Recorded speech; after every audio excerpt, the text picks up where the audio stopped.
Pessoal, como eu tinha falado antes, o Jotão aqui já foi trocado os reparos nas duas bengalas, como vocês podem ter visto já nas fotos aí.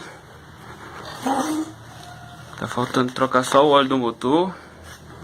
Vou dar uma volta nela para poder dar uma aquecida, o óleo afinar e sair mais fácil.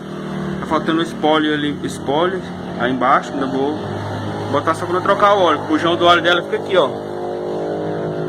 Pra que sai o óleo? E como eu tinha prometido, né? Tá a máquina pra rocar.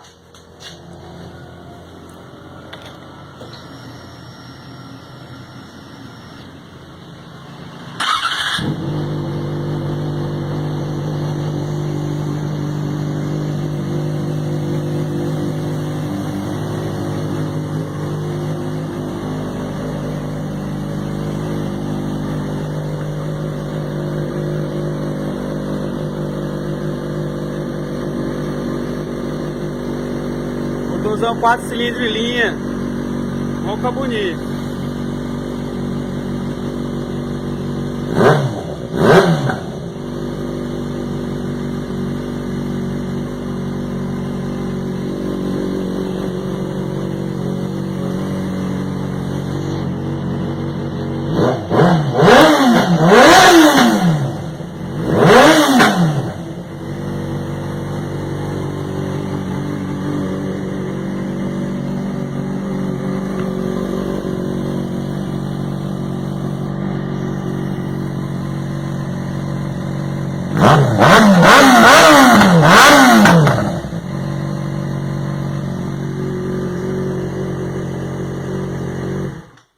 E é isso aí, pessoal. Espero que vocês tenham gostado aí do funcionamento da moto, se tenham ouvido o ronco do motor.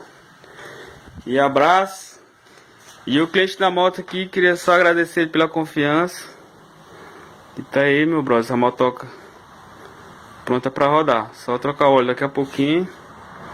E logo mais lhe entrego. Valeu, abraço.